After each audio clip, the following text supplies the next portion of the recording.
And a welcome here to Wake Up Call with Dan Tortora, where sports truly meets that thing called life. We appreciate you being here, hanging out with us on Wake Up Call with Dan Tortora, and cannot thank you enough for being a part of the show inside of the Great Lakes Honda City Studios. Great Lakes Honda City coming to you on 7140 Henry Clay Boulevard in Liverpool, New York, and I appreciate them so very much.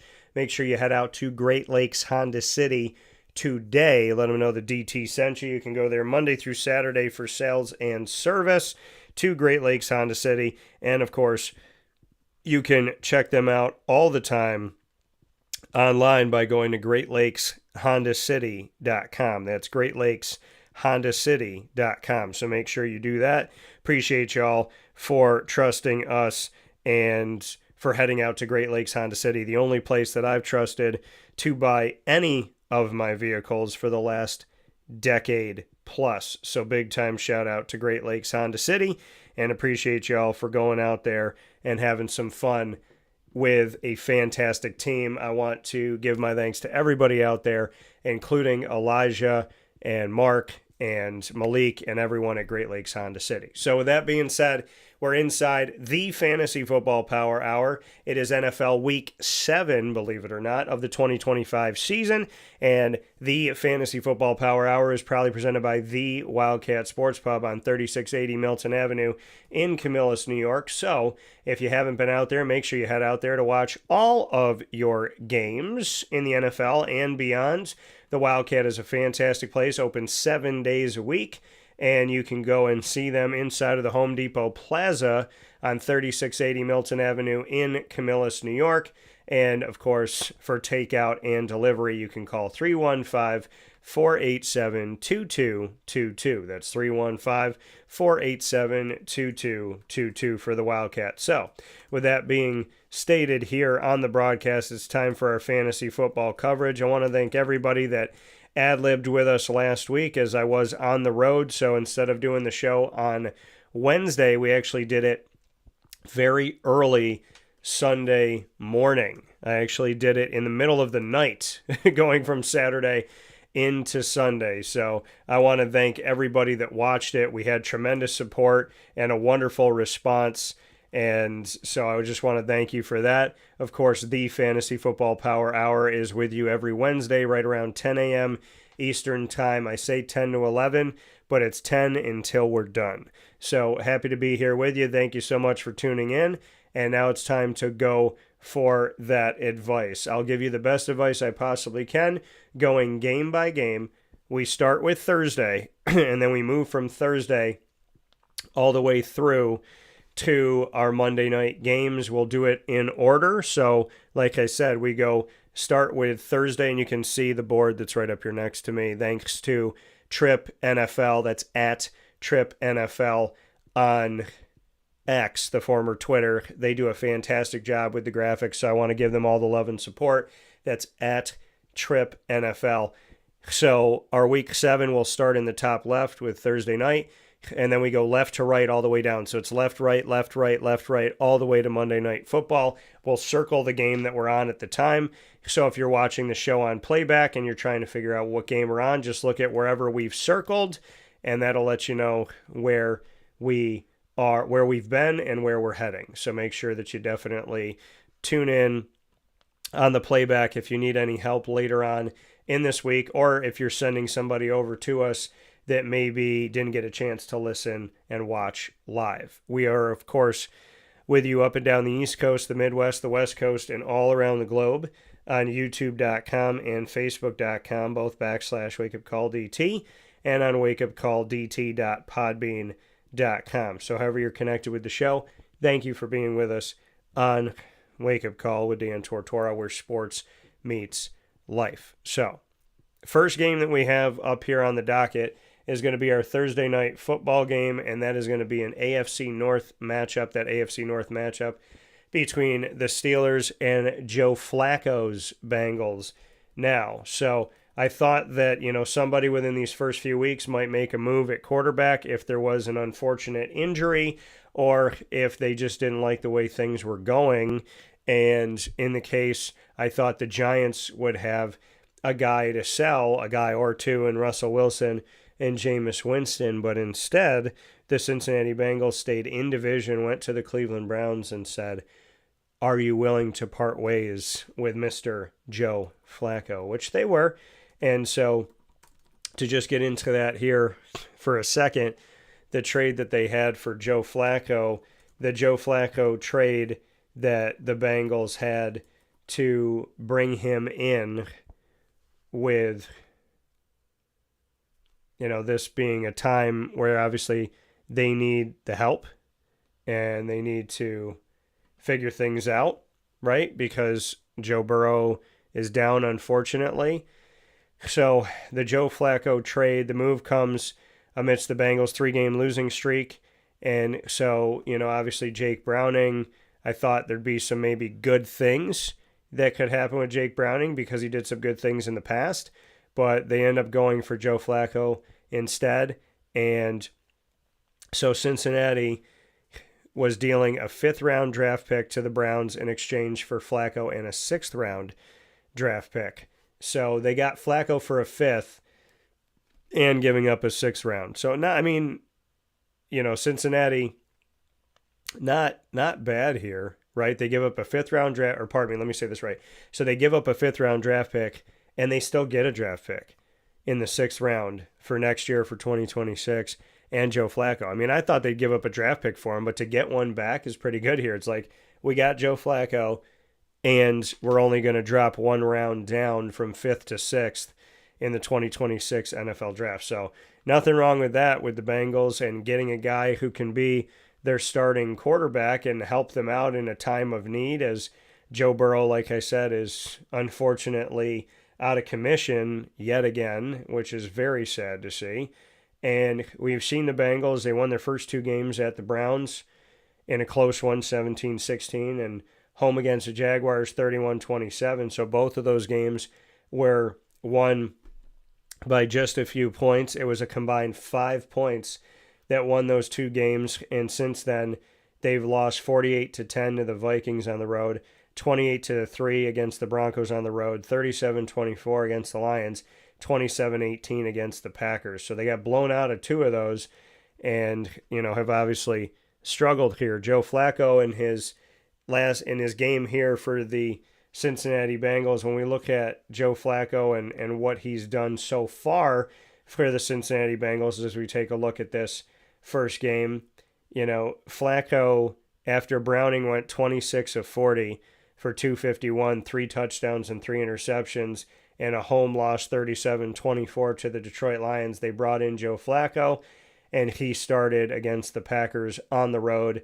They lost that game by 9, 27-18, and Flacco was 29 of 45, 219 yards, 2 touchdowns. He did not throw an interception in his first game in Bengals orange, and he was able to get a touchdown to Jamar Chase as well as to tight end Tanner Hudson in the game, but they lost by 9 points. Better than a blowout, but still losing the game. So hopefully things will get better here for Cincinnati. I don't think they're going to get better this week, though, as they're facing off against Pittsburgh, and I think Pittsburgh's a dangerous team. I told y'all going into the season that I had a feeling that Aaron Rodgers was going to have a resurgence. I don't even want to call it a resurgence. I just felt like he was going to have the season that, Jets fans thought they were going to get over the last couple of years. And to me, I'm like, I think Aaron Rodgers is going to go to Pittsburgh. He's going to have a phenomenal season, and it's going to be a head scratcher once again, unfortunately, for the Jets, who are going to say, why didn't you do this for us?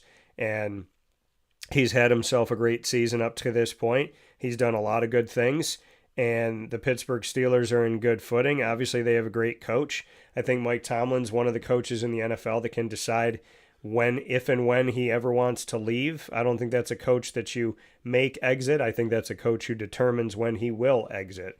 So let's go to Pittsburgh first and foremost. I think in this game, Aaron Rodgers is worth the play because they're playing Cincinnati, and I don't consider Cincinnati too much of a threat. I'll call him a mid-range QB, a mid-range to potential high-range QB1, in the matchup. Jalen Warren, I'm going to call him a running back too, but I do like him playing the Bengals. I like DK Metcalf in this game as well.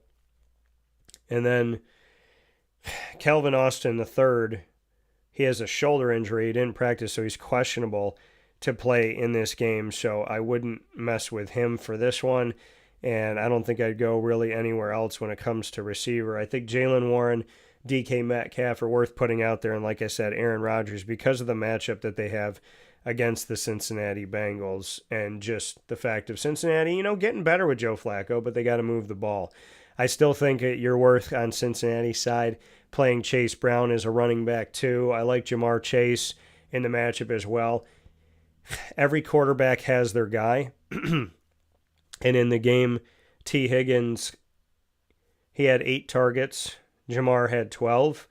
So, Joe knows coming in here he's got 2 good guys at wide receiver that he can sling the ball out to. So, I still think T. Higgins is worth the play.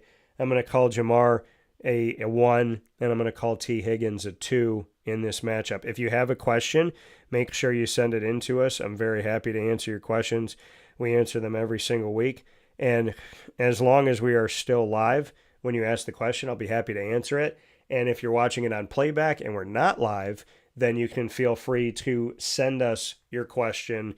Just make sure you reply to this specific video so that I can answer it. And, because I'll get an alert from YouTube or from Facebook if you're asking the question to me. Or you can just send it to us on social media. Facebook at Wake Up Call DT. You could shoot us a private message. You can also do that on X at CallDT, on Instagram at WakeUpCall_DT. So make sure you send us over your questions. Happy to answer them and always happy to be a part of, any help that we can be to you for your fantasy football week. So appreciate y'all and thank y'all for sending in your questions. And just make sure that you do that here, like I said, during the run of the show. If not, then make sure you send me a direct message so that I'll see it and I can answer those questions swiftly. So with that being said, let's go to the next game here. It's our London game. Nobody's played more games in London than the Jacksonville Jaguars, and they will face off against the Rams. Here's the question. Do the Rams head out from the West Coast to go west, or do they go east? The distance that it takes them to get there. Jacksonville knows this trip all too well, and they'll be making the trip again out to the West Coast to see what's going to happen here. And so I just want to see if we got any questions that have come in. So Broken sent us a question. Myers and Kamara for Saquon. So Jacoby Myers and Alvin Kamara. Well, Broken, let me know. And Broken, I think you already subscribed, so I appreciate that. But let me know what other wide receivers you have before I say yes. So, yeah, let me know what other wide receivers you have. Because giving up Kamara for Saquon, I'm okay with that. But I want to know what other wide receivers you have. Just to help me out a little bit there.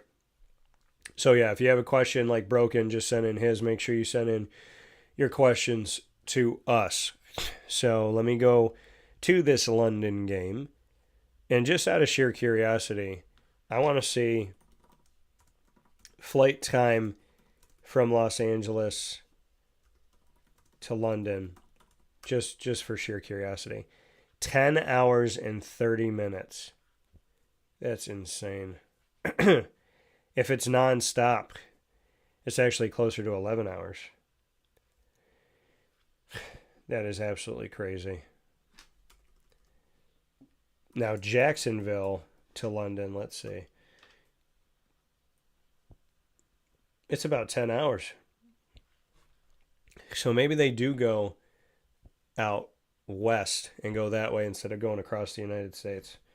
I don't know. That's insane. So we got a question here from Evan. Kincaid is on a bye week for me. Should I pick up Michael Mayer, David Njoku, or Dalton Schultz? Has a good matchup, and it's a half PPR. So, Evan, appreciate you being on here. And make sure to subscribe and hit that notification bell. And then looking at your question, let me know what other guys are out there. I mean, are those the only three? I mean, there's got to be some more tight ends out there. I got a couple thoughts, Evan, but let me know, like, if there's, like, two more tight ends that are out there, just so I can take a look at it. But I do appreciate the question. And then, Broken, let me know who you got as wide receivers so I can give you a firm answer on what you got coming in here. I want to make sure that I give you that answer here. So let's go to our Rams game, though. Let's go to Rams-Jaguars, and then as Evan and Broken get us the information, we'll answer them here. So Theo Johnson, okay, Tyler Higbee, Okonkwo, Aronde Gadsden from my hometown of Syracuse, New York, and Juwan Johnson. Well, here's the thing about Juwan Johnson. I have said for the last few years that he is a good tight end and he has good output, but it's never consistent because they had a bunch of different quarterbacks, and so it was whoever wanted to throw to him. Now, he had some good moments with Spencer Rattler. So he's definitely had some good moments with Rattler. And they're playing the Bears this week on the road, and I don't necessarily like that matchup. I mean, these are some good questions. I'm going to say, so Kincaid's on a bye week, so Michael Mayer. All right, let me check one thing when it comes to Michael Mayer, and then we'll get into this Rams-Jaguars London game. Because Brock Bowers is still on the injury report. Got the PCL injury with his knee, so God willing, he'll be okay. So I'm going to say go with Michael Mayer, Evan. I would say Michael Mayer. I mean, Dalton Schultz, but Houston's been all over the place. I'm going to say Michael Mayer. Just because if Brock isn't able to go, I think some of those other matchups for the teams I don't like. I mean, Kansas City, we know the Raiders, even when Kansas City's been really, really good and a Super Bowl contender, the Raiders have pushed them. So, Kansas City's not what they used to be. And I think the Raiders will push them a little bit. So I'll say Michael Mayer for that. Let's go to the London game and take a look at the Rams first. Matthew Stafford. I feel like people forget about Matty Stafford. I really do. And if we look at how they've gone win, loss, win, loss, win. So this would potentially be a loss if they're following the pattern that they most recently had, speaking of the Rams. But Matt Stafford in a 17-3 low-scoring win, 17-26, one touchdown, no interceptions. That touchdown pass was to Higbee. They're playing the Jaguars defense, who's had a lot of takeaways this year. So I'm going to say think about playing the Jaguars defense and special teams. I'm not going to tell you to play Matt Stafford in this game. I'm going to say Matt Stafford's like I'm going to call him a mid-range QB1 just because Jacksonville's been all over the place, but their defense has been good. So, I don't want to say Jacksonville's been all over the place. Their defense has been good this season. Jacksonville has been somewhat of an enigma, is what I'm saying about them being all over the place. And what I mean by that is the fact that, they, you beat the Chiefs, but then you lose to the Seahawks at home. So, but you look at the games they've lost. They've only lost 2. They lost to the Bengals on the road by 4, and they lost to the Seahawks by 8. So they lost by 1 possession in the 2 losses that they have. And they've held 2 teams to 10 points this season. Granted, the Texans have been kind of all over the place, and so has Carolina. But I would say consider playing Jacksonville's defense and special teams, which is why I would temper my expectations for Matt Stafford. I like Kyron Williams in the game. Puka Nacua is questionable with an ankle injury. God willing, he's able to go. If he is, then I would look to Pua. I like Devontae Adams either way. And Tyler Higbee, I'm going to call him I'll call him a tight end one. I'm gonna call him I'll call him a mid range tight end one. I just want to monitor something that's here with the Jaguars just out of sheer curiosity. So yeah, I mean, I would call him. I mean, I still think Higbee's a one at tight end. So I mean, especially if it's a defensive game and a low scoring game. So I'm gonna call Higbee. I'm not gonna. He might get you 7 points. It may not be anything crazy. So that's kind of where I have him in the sense of things. Is I'll call him like a mid range. I don't want to call him a high end, but I don't want to call him a low end either. So I'll call him right in the middle. And for Higbee, I mean, like I said, I think it'll be under 10 points for him. But he's not your worst bet to play. I just like Jacksonville's defense. As far as the other side of it, we've seen that Trevor Lawrence can do a lot of things, and he can be very effective. In this loss to the Seahawks in a shortened week, he was 27 of 42, 258, 2 touchdowns, no interceptions in the game. He got out to Brian Thomas. He got out. I mean, he spread the ball all over the place.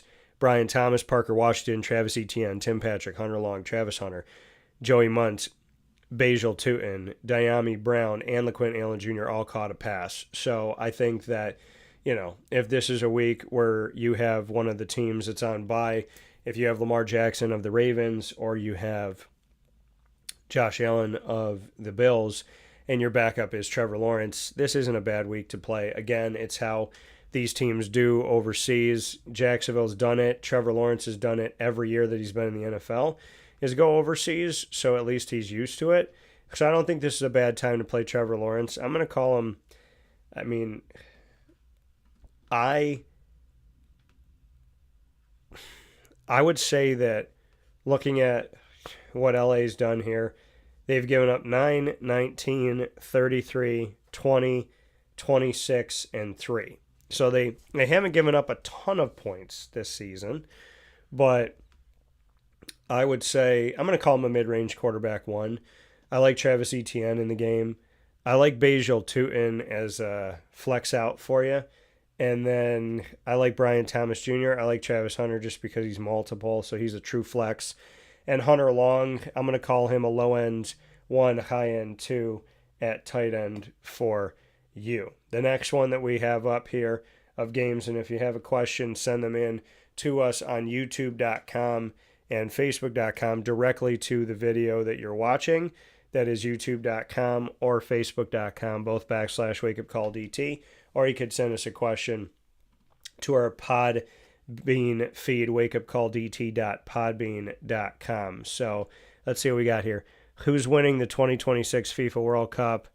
And yeah, Anti-Venom said, I like the NFL too, but football is on a different level. So he is a big, well, this is the fantasy football podcast. So as we're doing this fantasy football inside of Wake Up Call, we are going to talk about the NFL, but we have Anti-Venom, who's a big time fan of soccer, which is known as football around the world, football, Futbol. And so, I mean, who's winning the 2026 FIFA World Cup? It's going to be exciting. I'll tell you that much. I'm looking forward to it. I can't wait for the FIFA World Cup. I'm a massive, massive fan of soccer in the World Cup sense. I love seeing all of the countries go up against each other. So I think it's incredible. And as far as who's qualified for that, I'm looking forward to it. I really, really am. And I'm looking at some things right now that are going on here, and you can follow the qualifiers that are going on currently, as there's a bunch of matches that are going to be happening here. And yeah, I'm looking at, we have Germany. So we have the groups that are here now. I mean, obviously Germany's dangerous. France, Spain, and I want to see Italy's, okay, so Italy's 5-0-1 right now. England, I mean, I'm Italian and Spanish, and so I love the fact that I've gotten to see both of them win a World Cup in my lifetime, and I'm looking forward to seeing that continue to happen. So I would love to see the world of, Spain and Italy making a run in the 2026 FIFA World Cup. And then, of course, you want to see the United States make their way as well, and that hopefully that'll happen. But, I think for me, seeing Italy and Spain play as well as they have, I got a lot of respect for them. So appreciate you mentioning the World Cup for the other football, so to speak, here. And definitely thank you for being a part of the show and writing in. And so Maddie said, "What's up? Good morning." Good morning to you, Maddie. So the next game that we have here is going to take us, and all the places that you can link up with us now from having that on the screen, if you didn't know already, for Wake Up Call with Dan Tortora inside the Great Lakes Honda City Studios. And so the next game we have Saints at the Bears. The Bears have been doing a good job here, right? And I told you that Caleb Williams, I thought, was going to have the opposite of a sophomore slump. I thought he was going to trend upward after being the number one pick last year. And he has, in my opinion, trended upward so far this season. So definitely happy to see that coming true.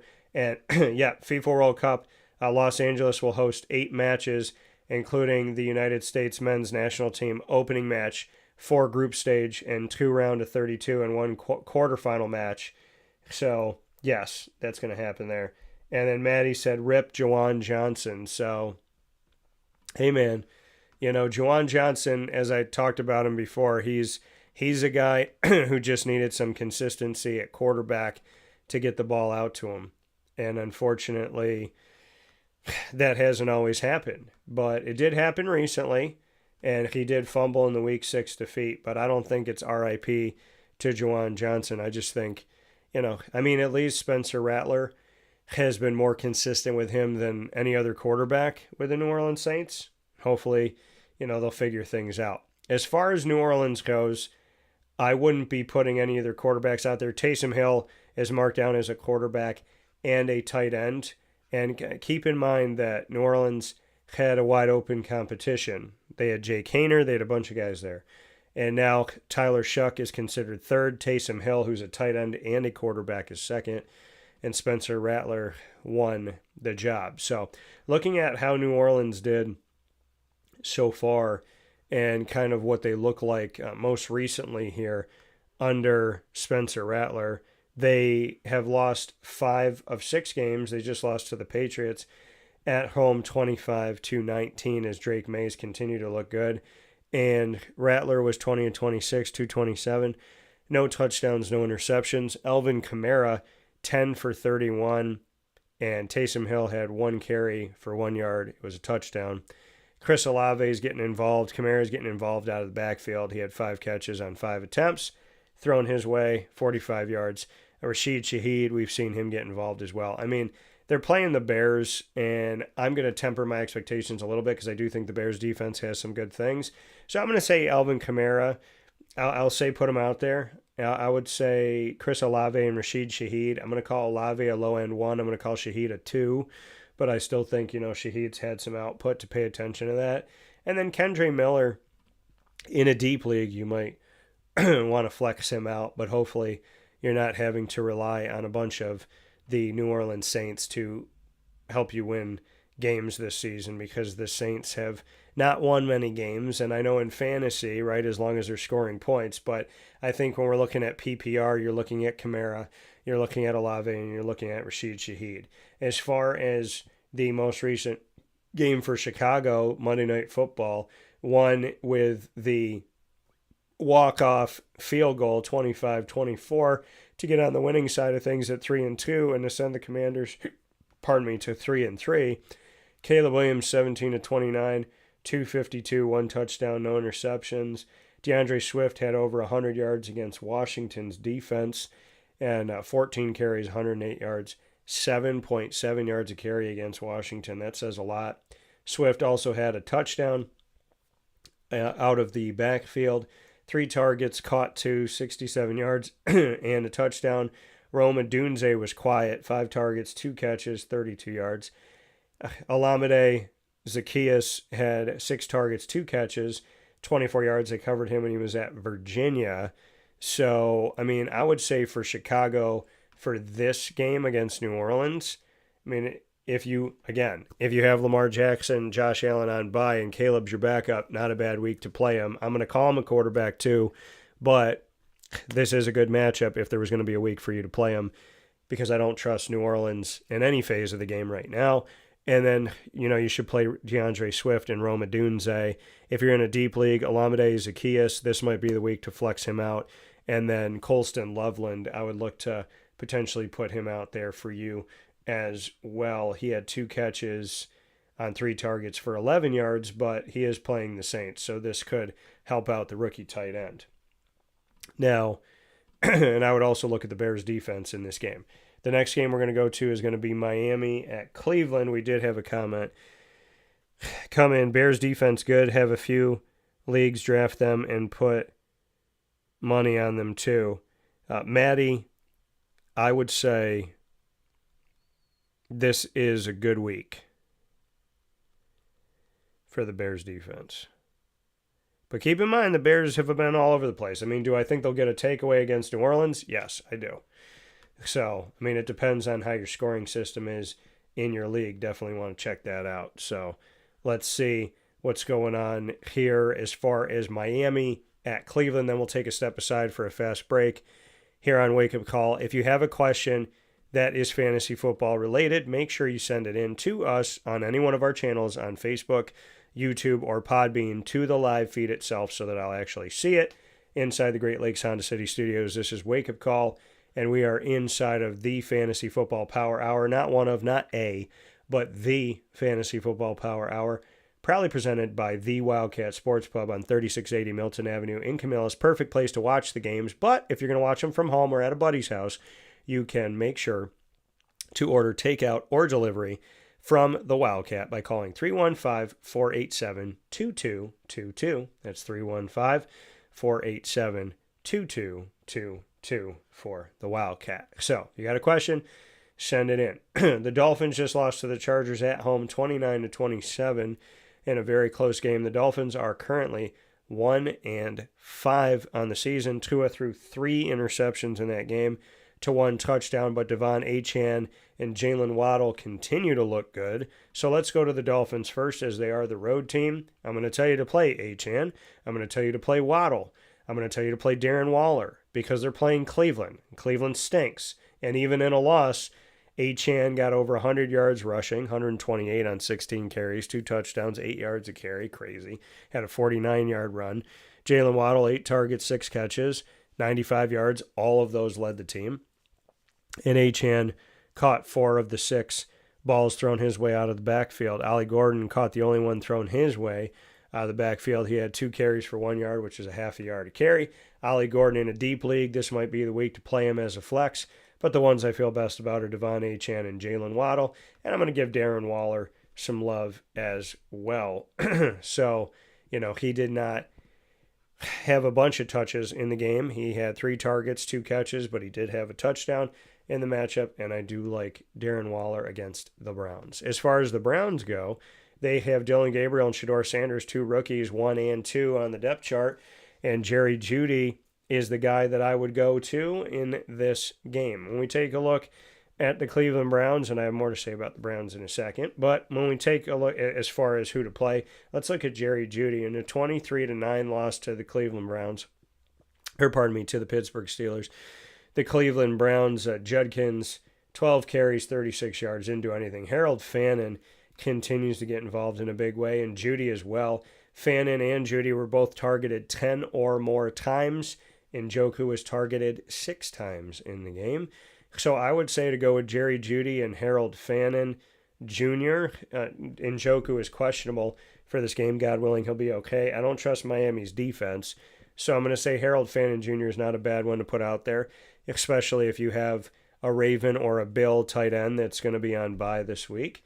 And I do like Jerry Jeudy. Quinshon Judkins, I'm going to call him a running back too, but I like him. Again, even though Cleveland has struggled, they're playing Miami, and Miami's 1-5. So I'm not going to, these are 2 1-5 teams. Somebody's going to get their second win of the season unless they tie, which hopefully that does not happen. And then we'll go from, hopefully that's not something that occurs, but you got 2 1-5 teams. Somebody's going to have 2 wins this season. But I do think there's fantasy value despite the teams looking ugly in reality. Let's take a step aside for a fast break. When we come back on Wake Up Call inside the Great Lakes Honda City Studios, we'll continue our fantasy football coverage of Week 7 of the 2025-26 season. If my voice sounds different, this is the time of year where my allergies get after me and my sinuses in a big way. So I appreciate you just navigating through this with me, as I've needed to rest a lot. And of course, fantasy football brought to you by the Wildcat Sports Pub. Let's take a step aside. We'll be back right after this. And now a message from Myers Creek Brewing Company, with locations at their Cazenovia Farm Brewery, Syracuse Inner Harbor Tap Room, and soon-to-be Lake Placid Tap Room. Well, I think first and foremost, the Feldmeyer family and our team are extremely passionate about what we do. We care very much about what we do. The Feldmeyer family is always investing. Our taproom management team, our brew management team, our marketing management team, and all of the team members that get after it every day, they leave it on the field. They put their heart and soul into it. I know for a fact that everyone that works at Myers Creek wants to be there, and we want them to be there. We want them to feel good about their job. And again, if you've never been to a Myers Creek, especially to the brewery, I want your eyes to open really big. I want you to see how big of a brand this is. I want you to see where we're going. The sky is the limit, and I feel very proud of that, and I'm very excited about that.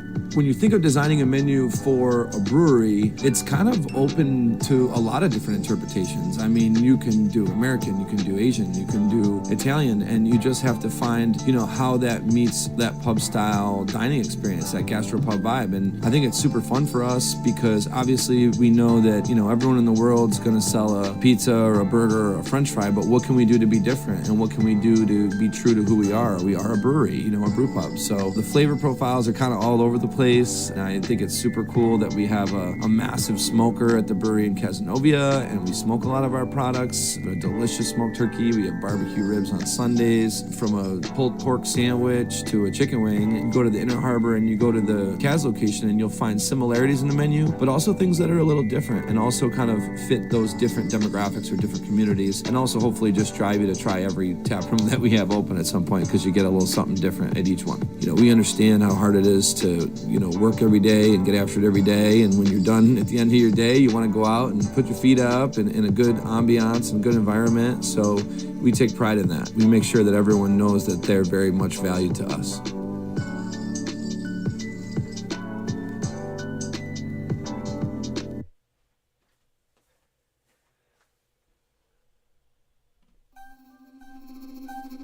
This is Jim Dispenza, owner of Game Point Sports Complex.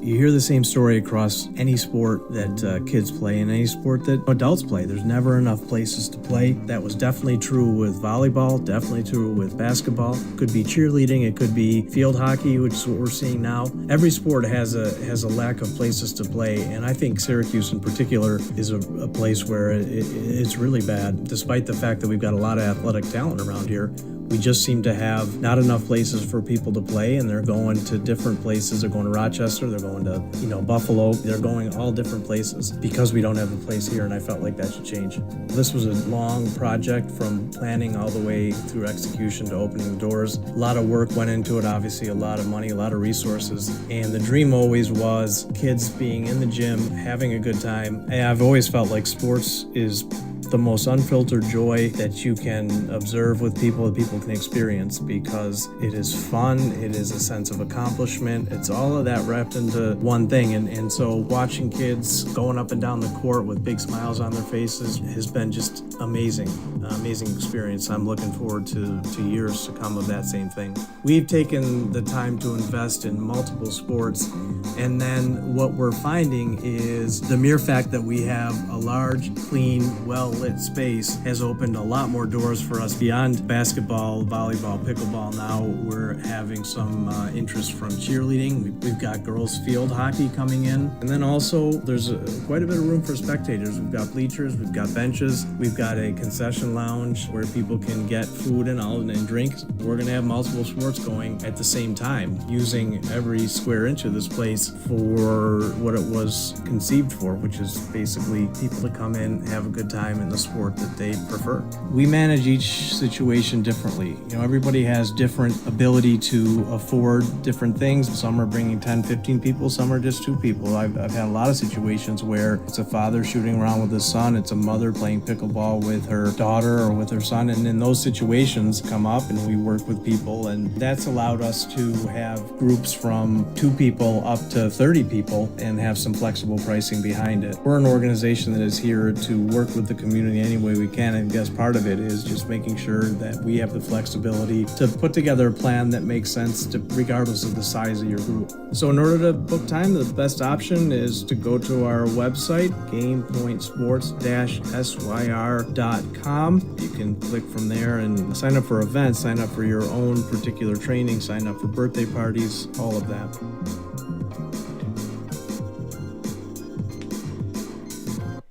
And a welcome back here to Wake Up Call with Dan Tortora, where sports truly meets that thing called life. We are inside the Great Lakes Honda City studios, and of course we are here in the Fantasy Football Power Hour, not one of, not a, but the Fantasy Football Power Hour, proudly presented by the Wildcat Sports Pub.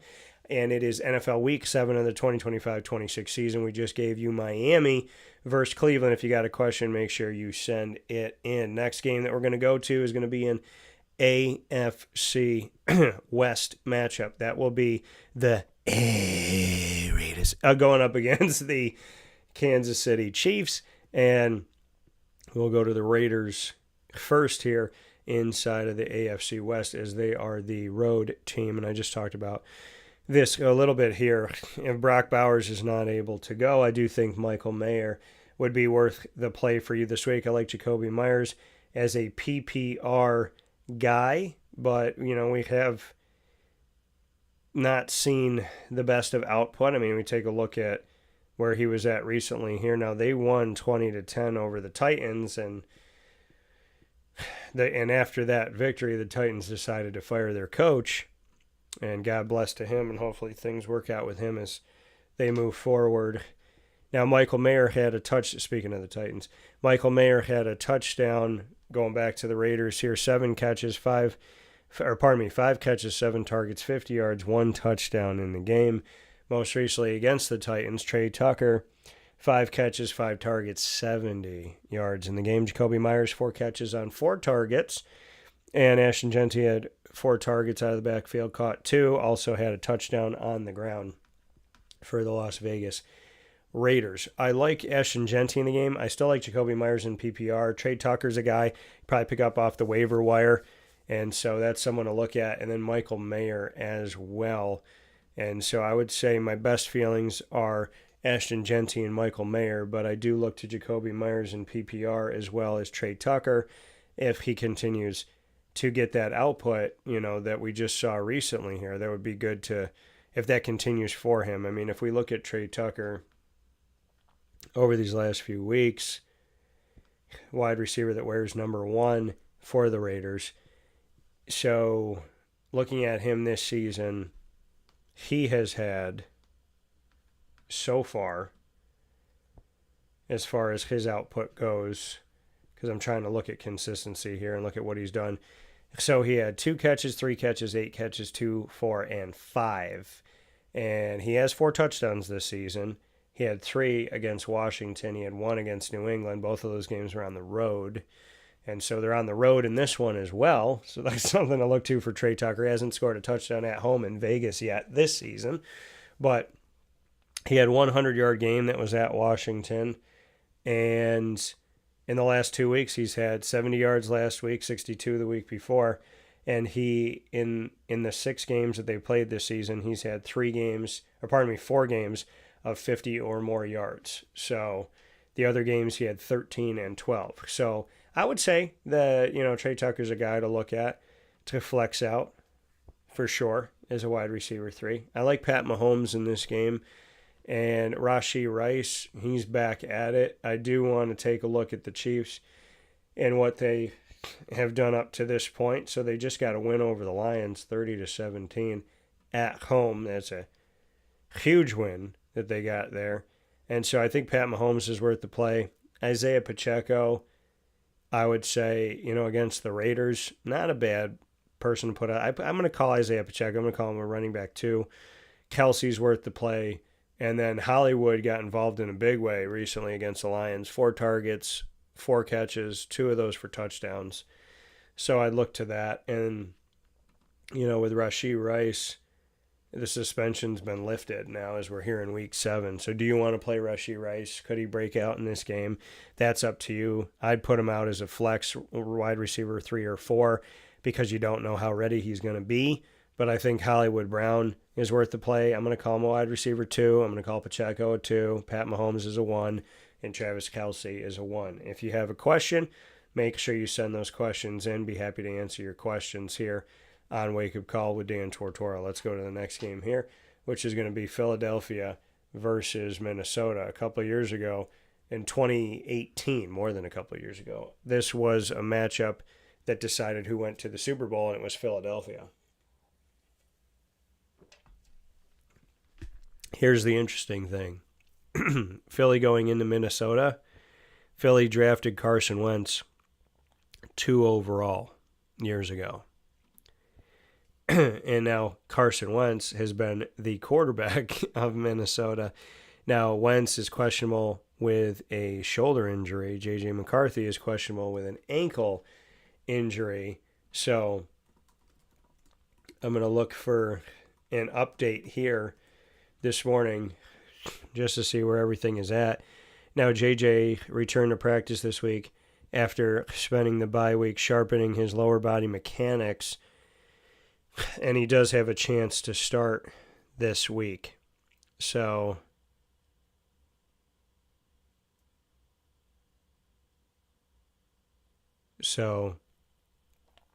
hopefully he's able to go. Now, yeah, I mean, the statement from head coach Kevin O'Connell of the Vikings said McCarthy and Wentz are, this is quote, are both still not 100% healthy, end quote. So, could we see Carson Wentz play his old team? Maybe. Or will we see J.J. McCarthy? Now, I would think if J.J.'s healthy enough to go, they're going to put him out there. And, this is a big question mark because if it's not them, then Max Brosmer would be the third option at quarterback. He is a rookie, and he's coming out of Minnesota to the Minnesota Vikings, ironically. He's 24 years old, and he wears number 12. Now, for Philly's side, I think Jalen Hurts is worth the play. Saquon's worth the play. A.J. Brown's worth the play. I would have Devontae Smith out there. And Dallas Goedert, I'm going to call him a mid-range tight end 1.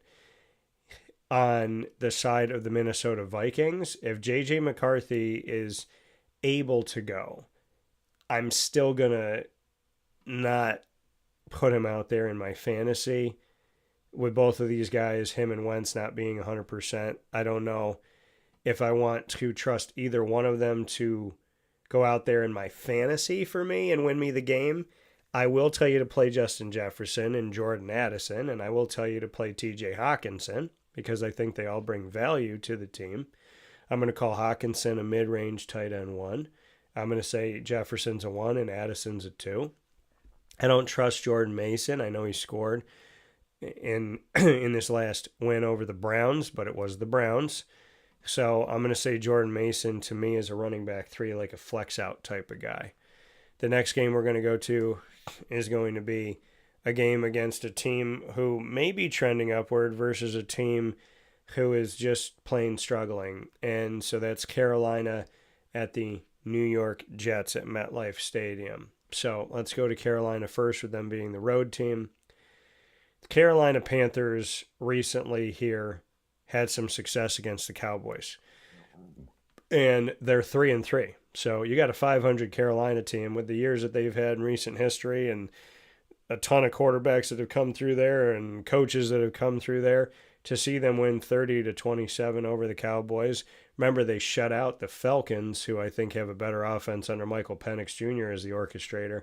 You know, Carolina's got some good wins in this 3-3 start to their season. Bryce Young against the Cowboys, 17-25, 199 yards, 3 touchdowns, 1 interception in the game. Rico Dowdle had 30 carries against the Cowboys for 183 yards. I always tell people, when a player plays their old team, the team that they had just been on, they either disappear or they have a breakout game. And they had a breakout game. Or Rico Dowdle had a breakout game. 30 carries, 183 yards. That's one of the best rushing games of any running back this entire season. 6.1 yards a carry. He was also the leading receiver. 5 targets, tied Tetairoa McMillan, 4 catches out of the backfield, 56 yards, led the team for Carolina, and a touchdown. So Rico definitely let the Cowboys know that it's a you problem, not a me problem, and he had himself a day against the Cowboys, and so his old team. Now for the New York Jets, the Jets are 0-6. They're the only winless team in the NFL right now. Everybody else has got at least 1 win. So if I'm looking at Carolina, I'm playing Rico Dowdle in the game. Tetairoa McMillan, I've told you to play him every week. And Tommy Tremble, I look to play him too against the Jets' lack of defense. So Tommy Tremble, he had 4 targets, 4 catches, 39 yards, second most yards on the team. So I like him, I like Tetairoa, and I like Rico Dowdle in the matchup against the Jets. As far as the Jets go, who do I like in this game for an 0-6 Jets team, a winless Jets team? I mean, they lost to the Broncos 13-11. Broncos got a strong defense, and it continues to show up. And the Jets, they just stink. But Breece Hall's been good. And, Garrett Wilson was very quiet in this game. So I'm going to tell you to play Breece Hall. Garrett Wilson's on the injury report. He's doubtful with a knee injury, so I wouldn't put him out there. Honestly, Alan Lazard's injured. Arian Smith, Tyler Johnson, Josh Reynolds, none of these are household names right now. No offense to them, I'm just saying. So they're not household names. I would literally consider playing Breece Hall. I think Carolina's going to win this game, and I think the Jets are going to be 0-7. So I would say Breece Hall. That's it. Let's go to the Patriots-Titans game. This is an interesting game because the Titans fired Mike Vrabel, in my opinion, in a horrible decision. And I thought Vrabel should have been the head coach of the Patriots a couple of years ago. But he became the head coach this past offseason. And he was fired by the Titans, like I said. So Vrabel now gets to return to Tennessee, and I think he's going to lay it on him, and I think he's going to lay it on him heavy. I like Drake May in the game. I like Ramondre Stevenson in the game. I like Travion Henderson as a flex out in the game. I like Stephon Diggs in this game. I like Keyshawn Boots in this game because he's done some good things this season. I like Hunter Henry in this game because I think there's going to be an onslaught. On the other side of it, for Tennessee, who has an interim head coach right now, think about how far Tennessee has fallen. They fired Mike Vrabel. Okay? Fired Mike Vrabel, who was getting them to a place where they could have some success. They let him go. And now they've already fired Callahan at 1-5 this season. They've already fired him. So let's take a look at Mike Vrabel, right? And what he did at Tennessee. Now, he was at Tennessee starting in 2018. He went 9-7, 9-7, 11-5, 12-5, 7-10, and 6-11. So his worst season was in 2023. And then he wasn't a head coach last season, and now he's back and he's 4-2 with the Patriots. Let's take a look at Tennessee, okay? Shall we take a look at Tennessee and what they've done? Now, the Tennessee Titans, by year, this is what the Titans have looked like.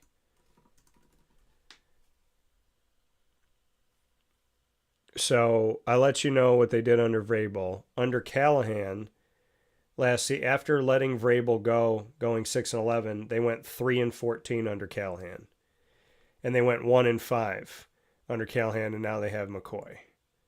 Mike McCoy is now their head coach, their interim head coach. So this is what they've been. Now, before they had Vrabel, when they had Malarkey, let's take a look at Malarkey and Weisenhurst, 3-13 combined. Then Malarkey went 9-7. Then he went 9-7. Then he was gone, and then Vrabel did what I told you he did: 9-7, 9-7, 11-5, 12-5. Okay, so before that they had Jeff Fisher, 8-8, 6-10, 9-7, 6-10, 7-9. Fisher. They had Fisher for a million years, but the last few years of Fisher. So Jeff Fisher, because we know Fisher's done a fantastic job there. When he was the outright head coach, he went 8-8, 8-8, 8-8, 13-3, 13-3, 7-9, 11-5, 12-4, 5-11, 4-12, 8-8, 10-6, 13-3.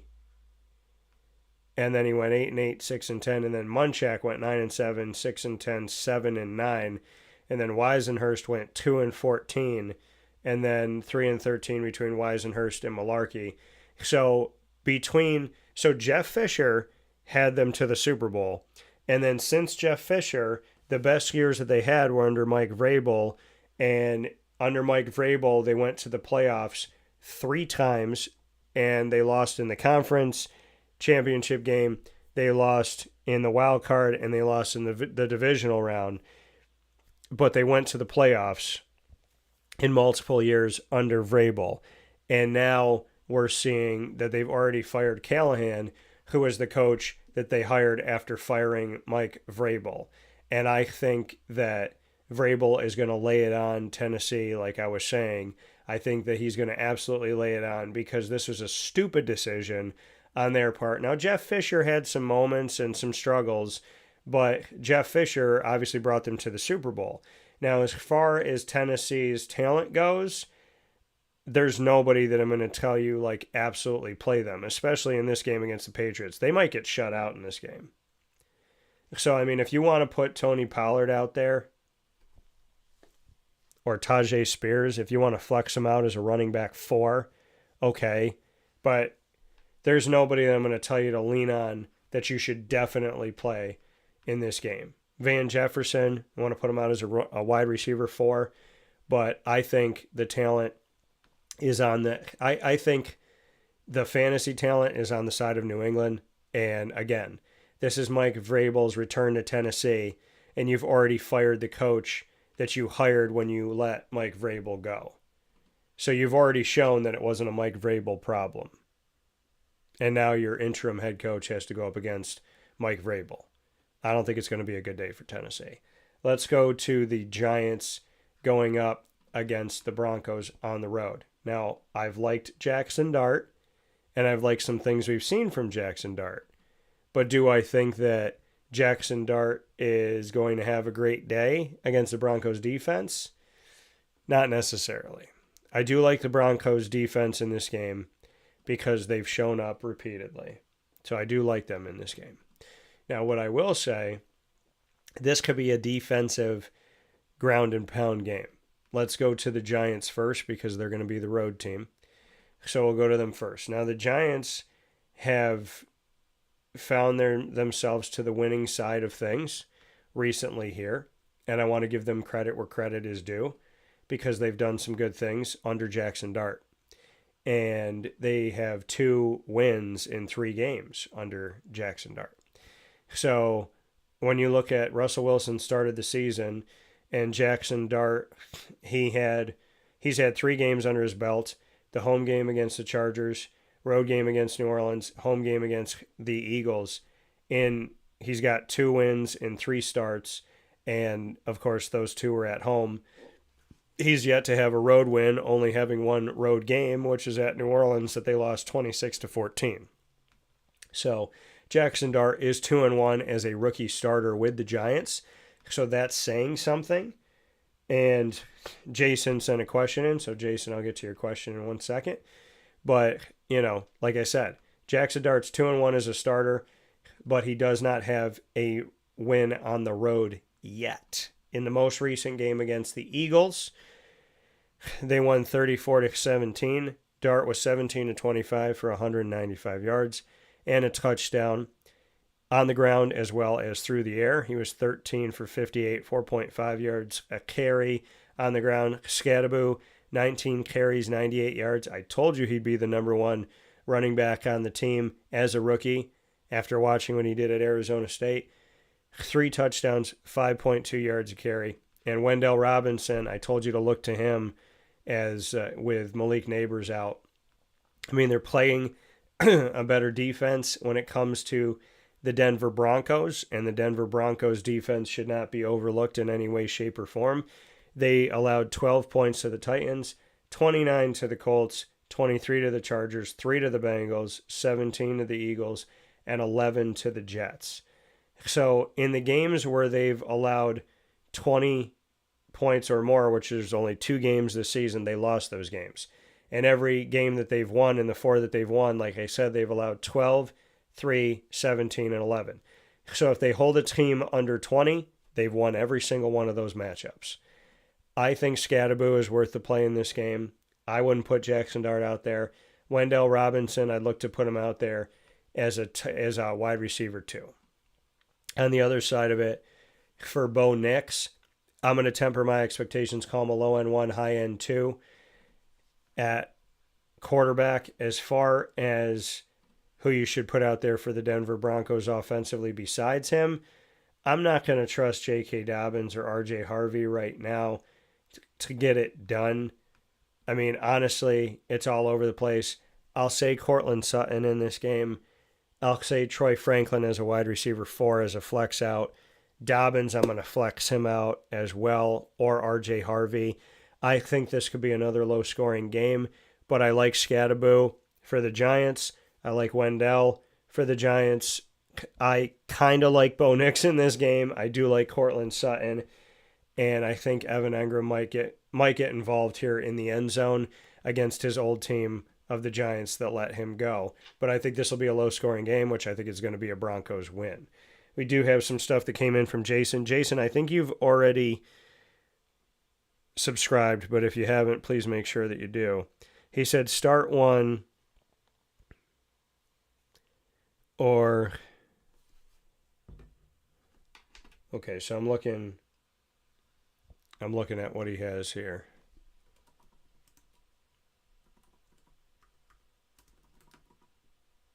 Let's take a look at this.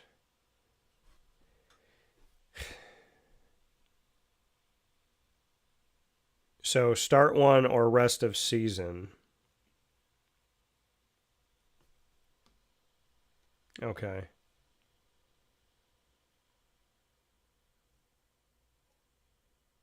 Okay. So he says start one or ROS, and ROS meaning rest of season. So Ertz or Mason Taylor or Dalton Schultz. I mean,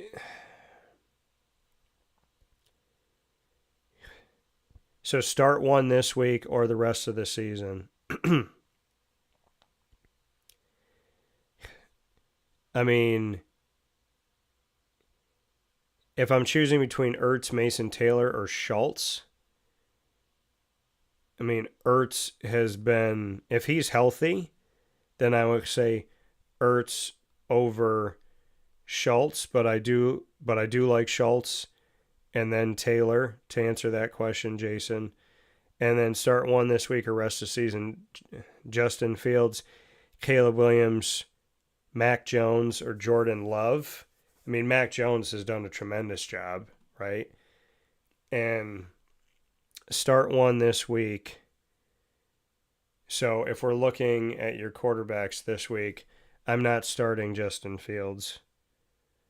You said Caleb's playing the Saints, so I like that. That's Danny Jones, Daniel Jones. Okay, thank you. Yeah, it always helps for you when there's somebody that has the same last name to make sure you specify so that I give you the best advice here, because there is a Mac and a Daniel Jones here. Now, so Justin Fields, Caleb is playing the Saints, Daniel Jones is playing the Chargers on the road, and Jordan Love is playing the Cardinals. And the Cardinals are all over the place. So I would say if it's this week, I would say Caleb Williams. And if you want me to give you a rest of the season projection, it's tough with those guys. But, I mean, I would say typically I would go Love, then Caleb. But Daniel Jones has done a good job, so I would say it'd be Love and then a cross of Caleb and Daniel. I don't know if I could tell you to outright start one for the rest of the season of the quarterbacks that you just gave me. Now, start one this week or the rest of the season, Fields and Dart. I mean, Dart's going up against the Broncos defense, which I don't like that matchup for him. And I don't trust Justin Fields at all, but he's going up against Carolina. Feet to the fire. This week, I would say Fields over Dart this week. I do like Dart, but I think they could be under 20 this week against the Broncos, because the Broncos got a really tough defense. Hopefully that answers your question. If it didn't answer your questions, Jason, feel free to expound on it, and I will expound on my answer. Now, going to the Colts at the Chargers, let's go to the Colts first, with them being a road team, and then we'll go to the Chargers here. Now, I want to take a look at how the Colts have been doing. So they're 5-1 this season. Believe it or not, folks, if the playoffs started today, the Colts, I believe, are the number one team right now in the AFC. So I just want to do yeah, they are. So they'd be the number one team. If the playoffs started today, it would be in the AFC, Colts, 1 seed, Steelers, then it would be Chargers, Patriots, Bills, Jaguars. And, I mean, that's crazy. That's insane. That's absolutely insane to take a look at how things would be. There's 14 teams that make the playoffs, 7 from the AFC and 7 from the NFC. So the Broncos would be the last team in, which means the Chiefs would be out. That's nuts. That's so crazy, because the Chiefs are 3-3 right now. And in the NFC, if the playoffs started today, it would be Baker Mayfield and the Bucks would be the 1 seed. Packers would be the 2. Then the Niners with Mac Jones more than Brock Purdy. Then Philadelphia, Seattle, Detroit, and the Los Angeles Rams, with the Falcons getting a shot. And Washington would be way out as 12 right now of 16 teams in the NFC. That's so crazy. So just wanted to make a note here to let you know how well, teams are doing or not doing, and definitely wanted to talk about the Colts. Now, the Colts just beat the Cardinals at home, 31-27. This is interesting here because Marvin Harrison played for the Colts. Marvin Harrison Jr., his son, plays for the Cardinals. And I did not want Marvin Harrison Jr. to go to the Cardinals because I didn't think that Kyler Murray would truly get the ball out in a way that would showcase him. And it hasn't. He had 2 targets, 2 catches, 32 yards. So he caught both that were thrown his way. But I didn't want Marvin Harrison Jr. to go to Arizona because I just didn't think he would have the output. And he hasn't, which sucks. It really does. Now, Bam Knight has shown up here in his 3rd season out of NC State. He was the main running back for Arizona most recently. And we'll get to Arizona here. But, as far as what the Colts have done, Daniel Jones, 22 of 30 in that win over the Cardinals to go 5-1. 212 yards, 2 touchdowns, 1 interception. He had a rushing touchdown as well.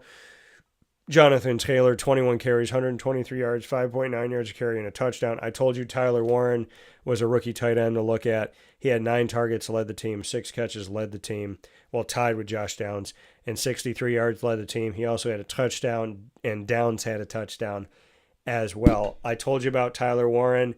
I had made mention of him earlier this season as a guy to look out for. As the Colts take on the Chargers, I like Jonathan Taylor. I like Tyler Warren in this game. I'm going to say Downs is a 2.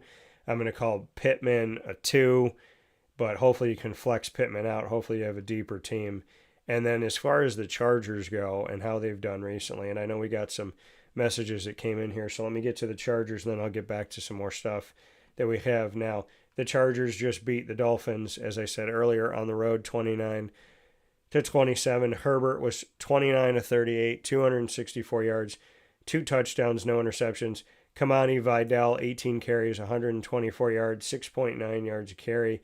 Ladd McConkey had 100 yards, 9 targets, 7 catches, and a touchdown. Oronde Gadsden, I told you all about him coming out of Syracuse, that he might end up being the number 1 tight end. 8 targets, 7 catches, 68 yards. He was behind only Ladd McConkey at the tight end position. He was the best receiving person on the team. McConkey as a receiver, Gadsden as a tight end.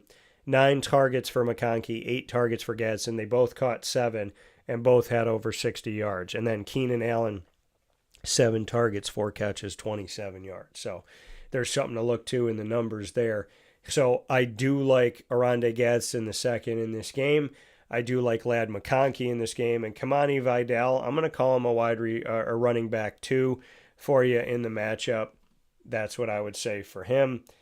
And yeah, I mean, I think Oronde's definitely shown up. And I'm not going to tell you I'm surprised because I'm not surprised. Let's get to your questions that have come in here. Keenan Allen, who will shadow him?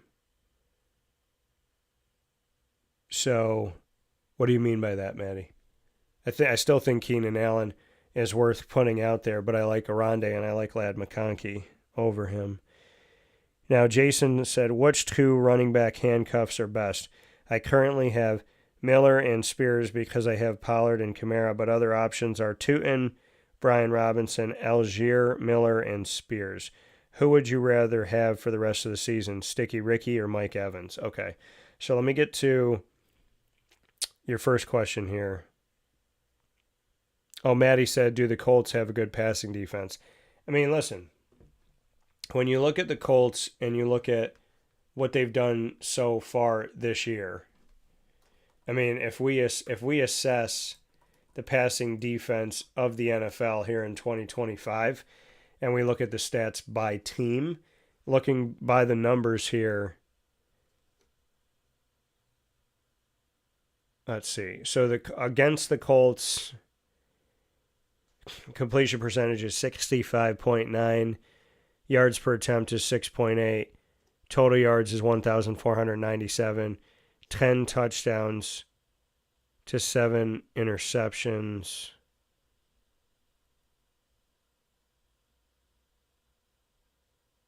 Yeah. So I'm just looking at it by the numbers right now in 2025. I do want to break it down a little bit more. Let's see here. So that's total defense. Pass defense, the Colts are 22nd. Yeah, so they're 22nd by the numbers here in pass defense, 232.8 yards allowed per game and 10 touchdowns so far. So, I mean, like I said, I like Ladd McConkey, then Oronde Gadsden, then Keenan Allen. Jason, to get to your questions here. So, Maddie, hopefully that answers your question. And then, Jason, which 2 running back handcuffs are best? All right. So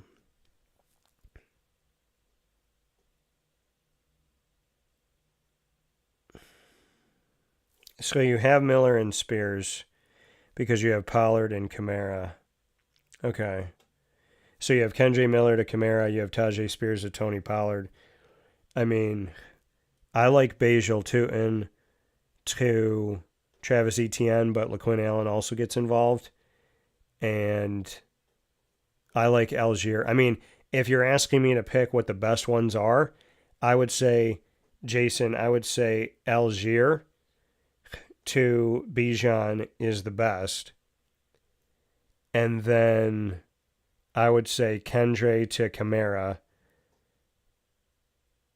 And then I'd probably say, I mean, Tennessee is just awful right now. So I'd probably put them third. Or no, I'd probably put Etienne and Bajal Tutin, and then I'd put Pollard and Spears. Who would you rather have rest of the season? Sticky Ricky or Mike Evans? So you're talking about Ricky Pearsall or Mike Evans? I'd say Mike Evans. And then start one this week or rest of the season. Ertz, Theo Johnson, Engram, Dalton Schultz, Michael Mayer. Well, see, this is tough because Brock Bowers, when he comes back, Michael Mayer, I can't tell you Michael Mayer rest of the season, right? And Houston's been up and down, so Dalton Schultz is hard to say rest of the season.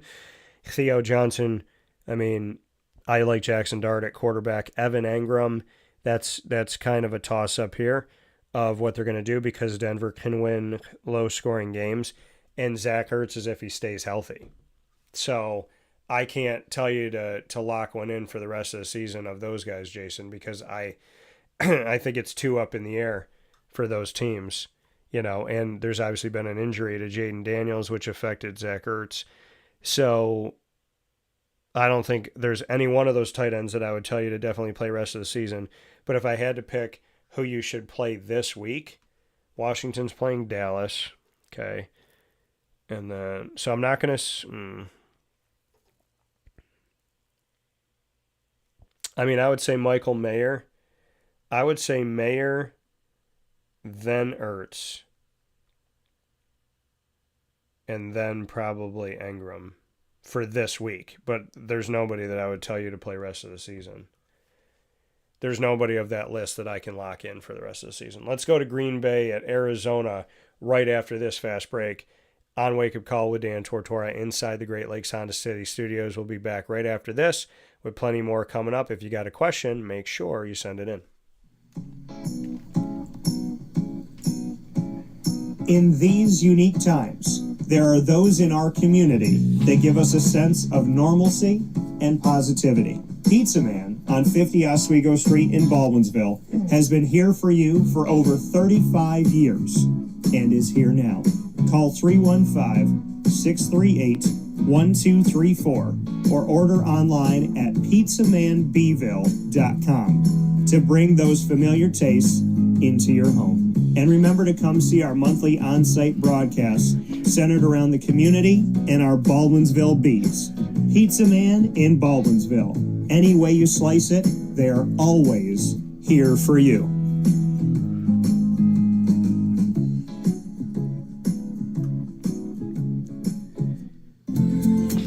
Looking for your next ride? Look no further than Great Lakes Honda City, located on 7140 Henry Clay Boulevard in Liverpool, New York. Serving our community for decades, their new and pre-owned vast array of vehicles are available to you Monday through Saturday on site. To search from home, shop at GreatLakesHondaCity.com. Call 315-365-5576 to set up an appointment. That's 315-365-5576 for Great Lakes Honda City, 7140 Henry Clay Boulevard in Liverpool, New York. Great cars, great people, Great Lakes.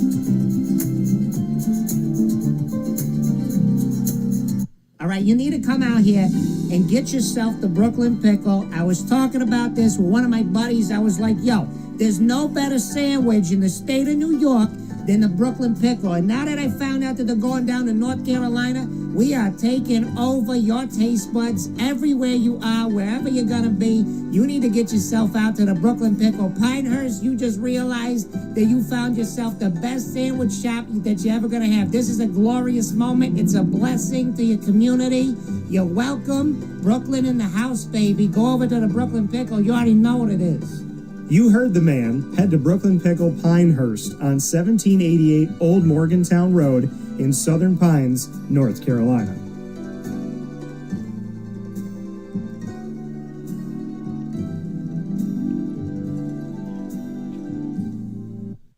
Here's a message from Renee from Brian's Landing, located on 6523 East Seneca Turnpike in Jamesville, New York. Open Tuesdays and Wednesdays for dinner, Thursday through Saturday for lunch and dinner, and Sundays for brunch. It's a lot like the way that my mom and dad ran their restaurant. We have put in place a lot of people that are family to us, very similar to how my dad hired people that were family to him. And then the tradition I'm carrying on is a lot of the items that are on our menu are my dad's. And he taught our chefs how to recreate his dishes. So I think that Tommy McInerney, who our executive chef is, to him it is an art. And I think that when he does create a dish, it's not just about making the food taste delicious, what is definitely our priority, but it's an art to him, and it's almost like his canvas on a plate where he just wants the colors to look great, and people love it because he takes pride in that. And Brian and I appreciate that. We want it to obviously look good and taste good. I will tell you, when we opened up, it was 6 weeks before COVID. And what was amazing was the community, our friends and family stepped up, and everybody did takeout. Everybody supported us. Our hearts were just so filled. So to Brian and I, obviously our friends come all the time, and we just have repeat customers in Jamesville, and I think people going to our previous restaurant in Green Lakes are making the trip to come to Brian's Landing to support us. And I mean, I think we have great food and a great atmosphere. So it's very, very important to us. Head to Brian's Landing, located on 6523 East Seneca Turnpike in Jamesville, New York, where memories have become recipes that are now meals to share with you. Tuesdays and Wednesdays for dinner, Thursday through Saturday for lunch and dinner, and on Sundays for brunch. And be sure to come out for live music Friday, Saturday, and Sunday.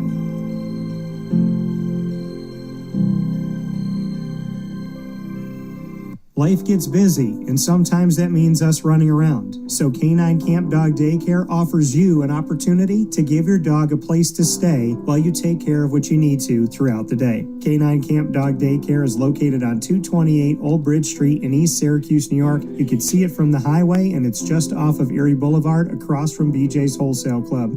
Call 315-437-7110. That's 315-437-7110 to schedule an appointment to bring your dog in and tour the facility. Appointments are Monday through Thursday after 6:30, where you and your dog can see everything that K9 Camp Dog Daycare has to offer, including a self-serve dog wash and a retail store filled with all of your dog's wants and needs, including food, treats, harnesses, leashes, and more, making K9 Camp Dog Daycare your one-stop shop for your furry-loving friend. Right, Lily?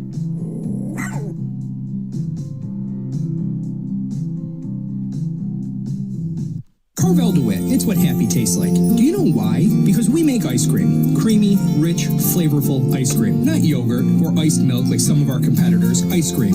Fresh, by hand, daily. For the calorie conscious, we have something new for you. Our new Carvelite. Same great flavor, creaminess, and texture of our regular ice cream with only 35 calories an ounce. So whether you want an ice cream cake, flying saucer, dasher, carvalanche, hard or soft ice cream, we will satisfy your craving with our fresh, handmade regular or new Carvelite ice cream. Carvel DeWitt. It's what happy tastes like. The Wildcat Sports Pub in Camillus, New York is located on 3680 Milton Avenue in the Home Depot Plaza. It is your family-friendly sports bar and restaurant. Folks, some sports bars aren't family-friendly. Some family-friendly restaurants are not sports bars. The Wildcat Sports Pub in Camillus, New York is proud to be both. It is that marriage that you've been looking for years. The Wildcat Sports Pub is your home base for your sports bar and restaurant needs, games for the kids, indoor and outdoor activities, and enough things on the menu to come back every single week and get to try something new. They're open Sundays from noon to 8 p.m., Monday through Wednesday, 11 a.m. to 11 p.m., and Thursday through Saturday from 11 a.m. to midnight. For reservations and party information, call 315-487-2222 for the Wildcat family-friendly sports pub and restaurant.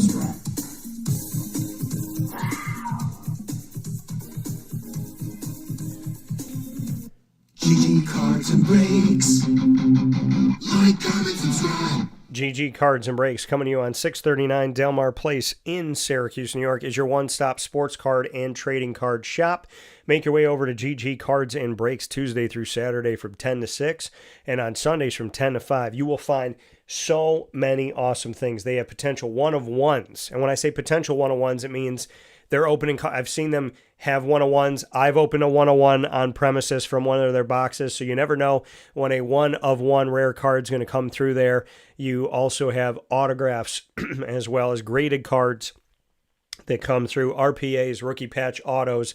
Their cases, their display cases are constantly changing, so you never know what's going to be there. And it could be there this morning.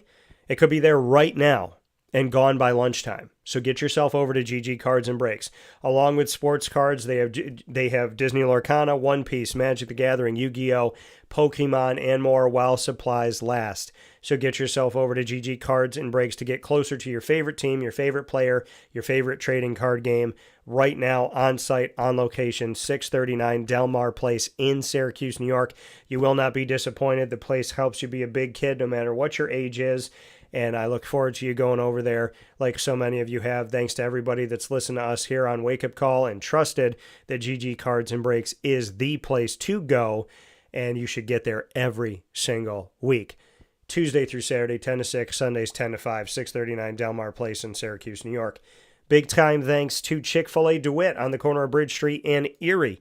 Chick-fil-A DeWitt, led by Megan Sorber and her team, is just a couple months old here right now, exactly 2 months old and counting, and they are hard to miss. They have a giant brick building at the corner of Bridge Street and Erie Boulevard, a ton of traffic right there. There's a light that they had to make for Chick-fil-A DeWitt because of the volume of people that have gone in there. Get the Pretzel Cheddar Club for a limited time at Chick-fil-A in DeWitt, and that is available in original and spicy and grilled chicken. Chick-fil-A DeWitt, there for the community, right on the corner of Bridge Street and Erie Boulevard, run by Megan Sorber and her team. Show them some love today and let them know that DT sent you.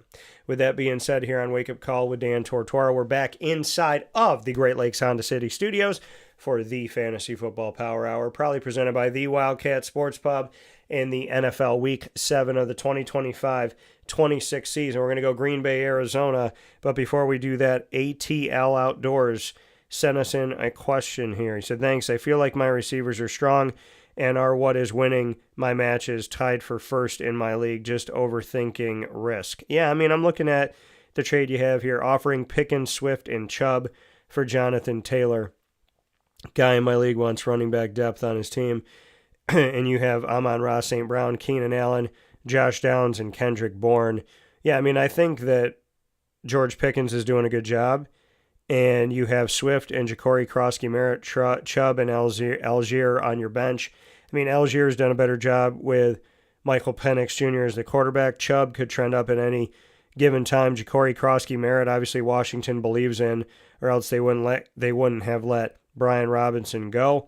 And DeAndre Swift is getting involved. I mean, I like the thought of you having Jonathan Taylor, but I don't like the thought of you having to give up 3 players for him, ATL. And I know we talked about it in the typing here on YouTube during the break, but I'd probably hold true to what you have right now, because if you're winning and you're tied for first, I think there's a lot of good to be had here. And I understand the thought of wanting to get Jonathan Taylor on your team, but DeAndre Swift is getting utilized a lot, and so is George Pickens. So I'd probably hang tough with what you got right now. Let's go to Green Bay at Arizona. I like Jordan Love in the game because they're playing Arizona. I like Josh Jacobs in this game as well. Taking a look at the receiving core, some people were willing to throw Matthew Golden in the trash, saying he wasn't doing enough for me right out of the gate, Dan, so I'm not going to hang out with him. But let's look at how the team's done. Matthew Golden, 3 catches, 5 targets, 86 yards. Jacobs out of the backfield caught all 5 thrown his way, great for PPR, as Jacobs was 18 carries, 93 yards, 5.2 yards a carry, 2 rushing touchdowns, plus 5 catches, 457 yards, which gave them, in their most recent game, gave Josh Jacobs 150 all-purpose yards. Romeo Doubs, 9 targets, 5 catches, 55 yards. Tucker Kraft, 2 targets, caught both, and got a touchdown in the game. So, I mean, Green Bay is playing Arizona. So I like Matthew Golden in the game. I like Dubs as a flex. I like Tucker Kraft as a mid-range tight end one. I like Josh Jacobs, and I like Jordan Love in the game. For Arizona, Kyler Murray may not play. Jacoby Brissett, who I covered in college, and he went to NC State, and so did Zonovan, a.k.a. Bam Knight. So that's a reuniting here of NC State players. Now, Marvin Harrison Jr., he has a concussion. He's questionable to play in this game. I don't know who I trust for Arizona in this matchup, to be completely honest with you. Arizona, again, they've been all over the place. They're 2-4 this season. They started by winning their first 2 games, and since then they've lost 4 games in a row. And so, I mean, who would I play in this game? Every quarterback's got their guy. Seems like Jacoby Brissett likes Zay Jones, and Trey McBride continues to be involved. So I would say Trey McBride definitely. I would say Zay Jones or Michael Wilson as a flex, and I'm not going to trust anybody in the backfield right now.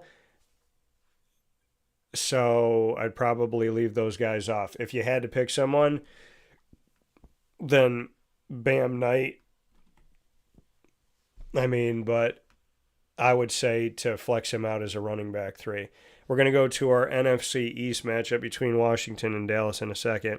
ATL said, I'm glad to see Chicago playing Swift on the edge and receiving. It's the play style he thrived in during college. James Cook, Holyfield were better up the middle at the time. So, yeah, man, I think DeAndre Swift getting involved in the passing game is huge. And I think DeAndre Swift is a hell of a talent. And I don't know why he bounced so much, that he was a Lion and then he was an Eagle. And then, now we've seen him with Chicago. But I think DeAndre Swift is a great weapon in reality and in fantasy. So I'm happy to see him being utilized. Let's go to Washington at Dallas.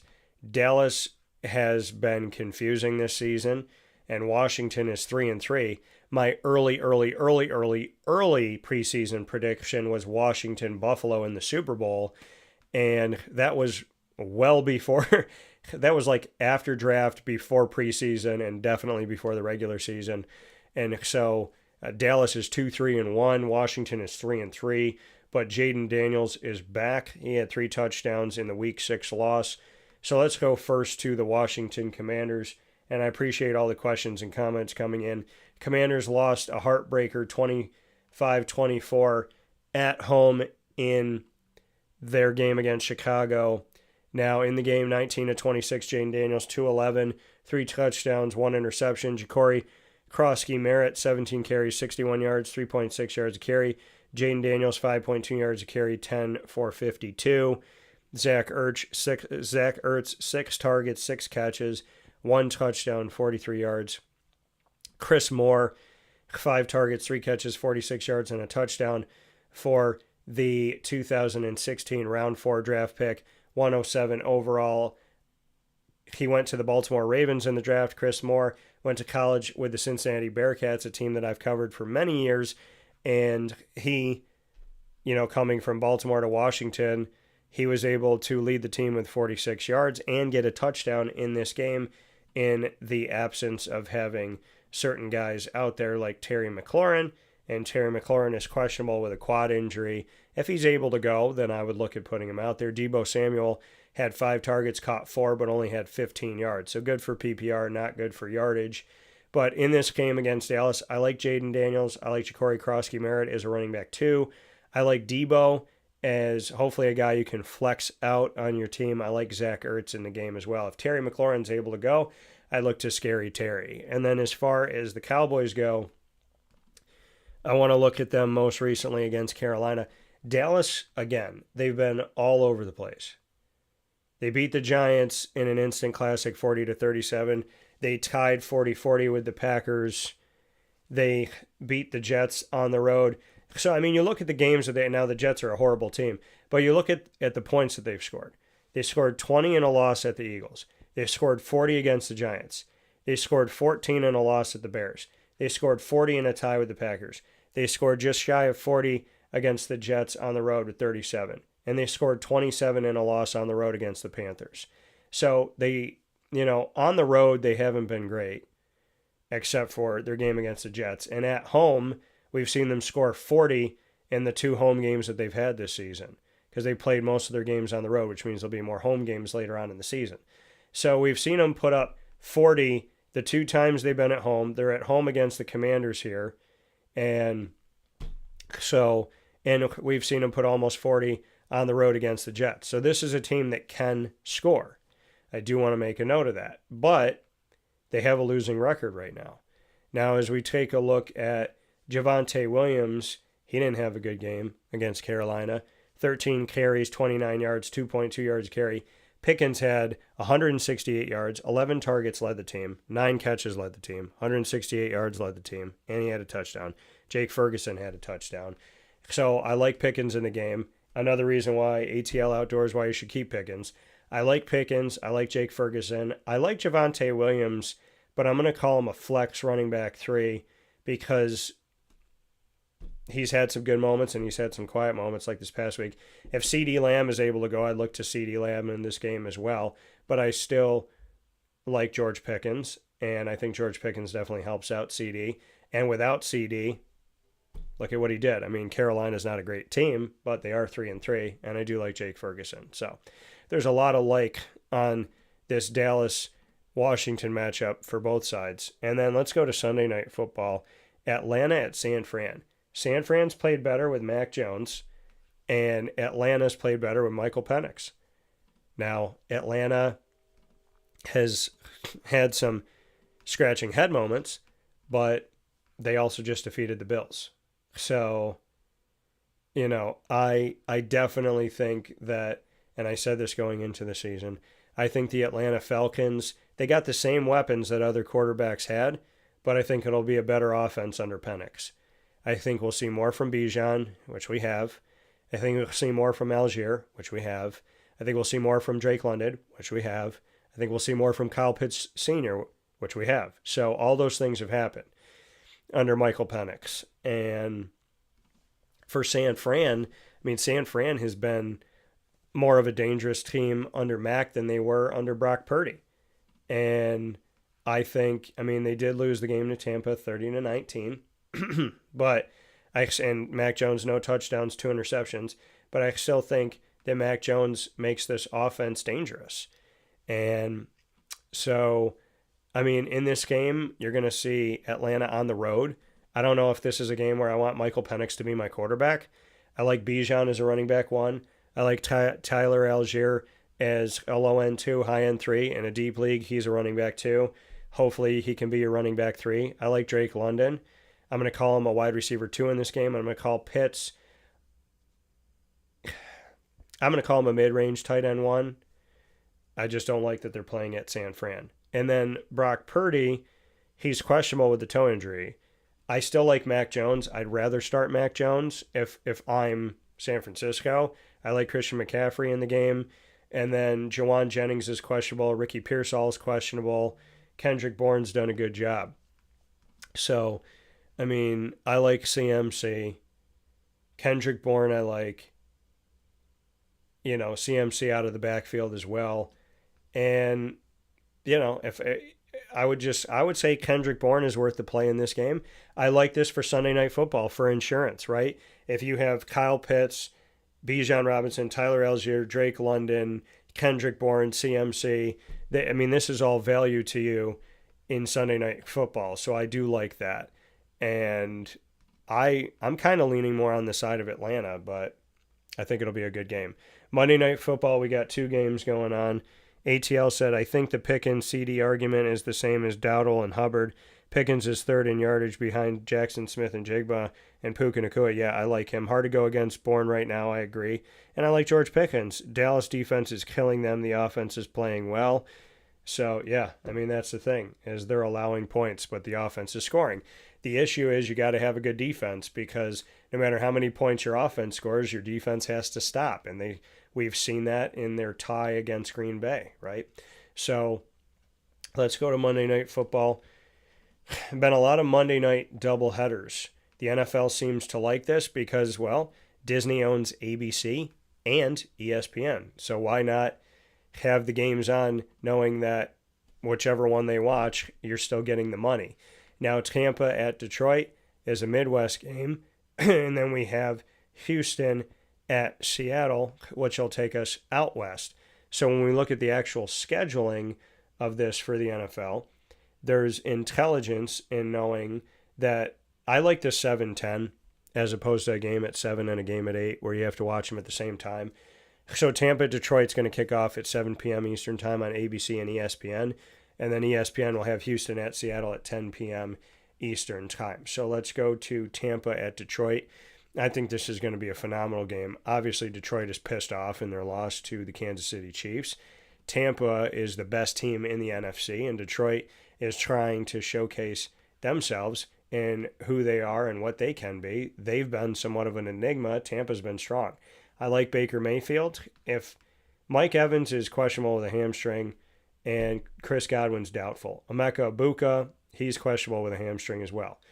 Whoever is able to go, if it's Mike and Emeka, if it's Mike, or if it's Mike's able to go, Emeka's not, or Emeka's able to go, Mike's not, just monitor that. But I like Mike if he's able to go. I like Emeka Egbuka if he's able to go.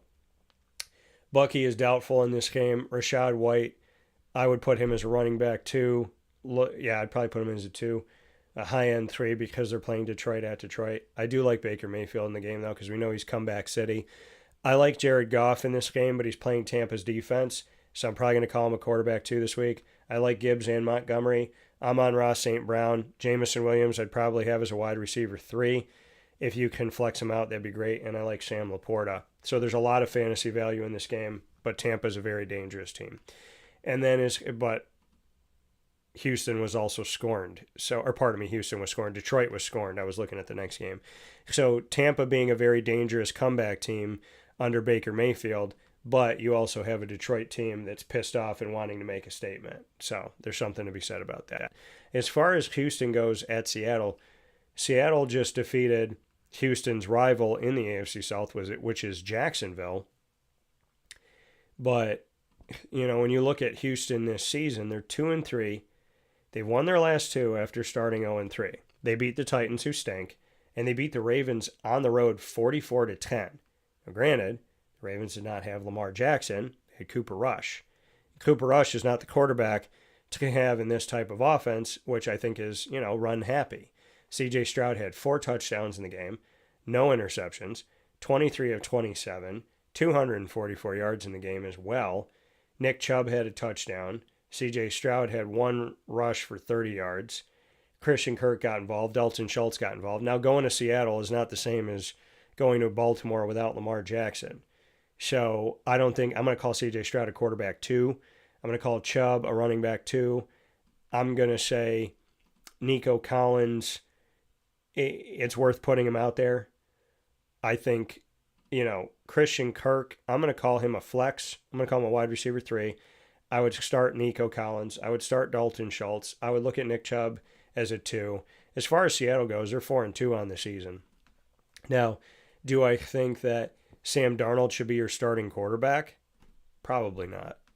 Now, looking at how he's done so far, they won on the road, like I said, at Jacksonville.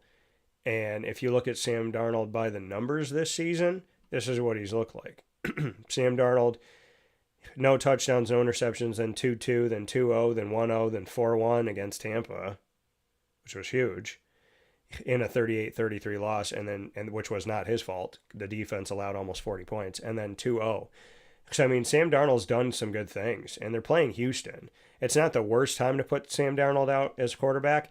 I just hope that, you don't have to lean on him as your starter, but maybe you had Lamar Jackson, right? So if you have to start Sam Darnold because Josh Allen is off and Lamar Jackson's been injured and the team is off, then, not a bad quarterback to have to play the way he's been playing. Jackson Smith-Njigba's nuts. 13 targets against Jacksonville, 8 catches, both led the team by a lot. 162 yards, led the closest receiver, which was their tight end A.J. Barner, by almost 100 yards, 162-71. Cooper Kupp had a touchdown against the Jaguars as well. I like Kenneth Walker III in this game against Houston. I like Jackson Smith-Njigba. I like Cooper Kupp as a wide receiver too. A.J. Barner, I'm going to say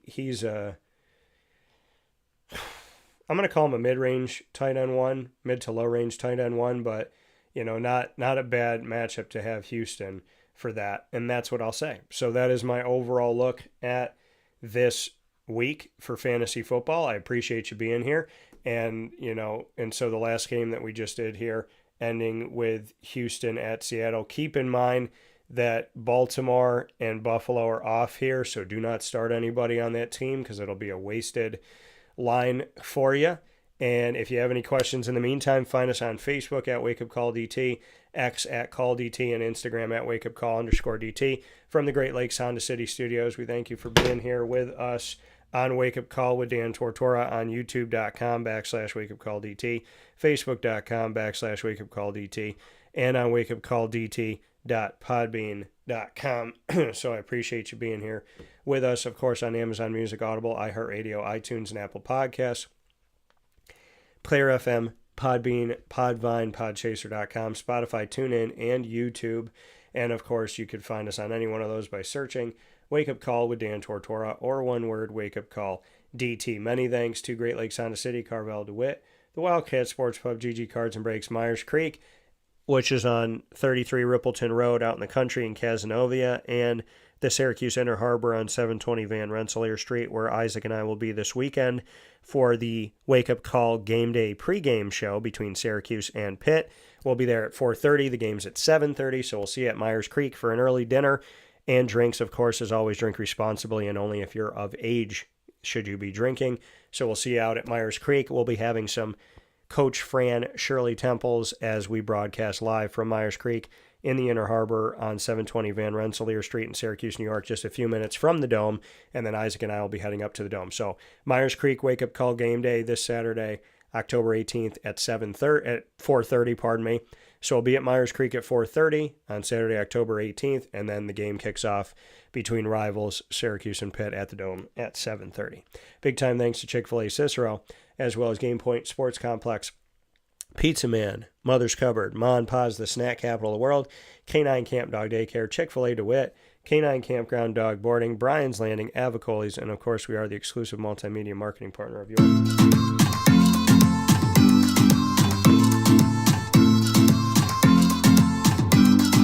Brian and Stratton College Bobcats of Syracuse. Find the Bobcats every single month, where sports meets life, with student athletes, coaches, and administration joining me throughout the year for men's and women's soccer, men's and women's basketball, and of course baseball coming up here.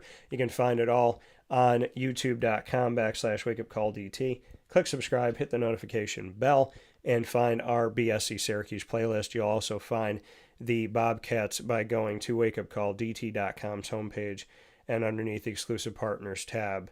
For more information, go to syracuse.bscbobcats.com and go Bobcats.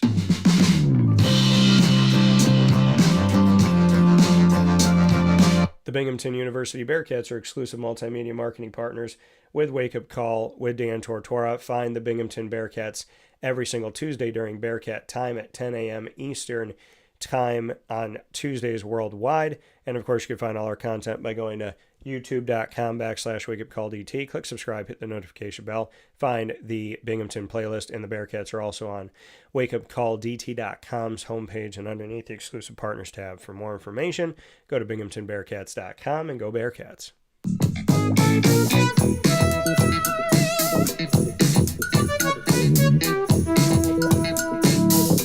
The Onondaga Community College Lasers are exclusive multimedia marketing partners with Wake Up Call with Dan Tortora. Find the OCC Lasers every other Wednesday at 9 a.m. Eastern Time exclusively here in what we call the Laser Lounge. Our next broadcast will be Wednesday, October 29th at 9 a.m. Eastern Time with the Lasers. And I want to thank my incredible guests for being with me today, Carriana Wilson of the OCC women's volleyball team, and hailing from Cato, New York. The Laser Lounge and all of our content with OCC is on youtube.com /wakeupcalldt. Click subscribe, hit the notification bell. Find our OCC playlist. You also find the Lasers by going to wakeupcalldt.com's homepage and underneath the exclusive partners tab. For more information, go to onondagalazers.com and go Lasers. With that being said, here on Wake Up Call with Dan Tortora, I want to thank you for being a part of the show. Appreciate you so very much being with us every single Monday through Friday from 9 a.m. to 11 a.m. Eastern Time and beyond, like today, which is past noon. Find us on Facebook at Wake Up Call DT, X at Call DT, and Instagram at Wake Up Call _DT. In the meantime, I hope you have a wonderful day. God bless. No stress. Do your best. You will find us tonight on site, on location, broadcasting with West Genesee football live at the Wildcat Sports Pub tonight, October 15th at 7:30 p.m. We'll see you on site, on stage at the Wildcat, inside of West Genesee's football season here with head coach Joe Corley and the team and the families. Look forward to seeing you out there. Thanks to Cariana. Thanks to Myers Creek for the Player of the Week. Thanks to the Wildcat for the fantasy football coverage. And we'll see you at the Wildcat tonight at 7:30 p.m. God bless. No stress. Do your best. Once again, have a great day. From the Great Lakes Honda City Studios, this is Wake Up Call. I'm Dan Tortora. And remember, God loves you.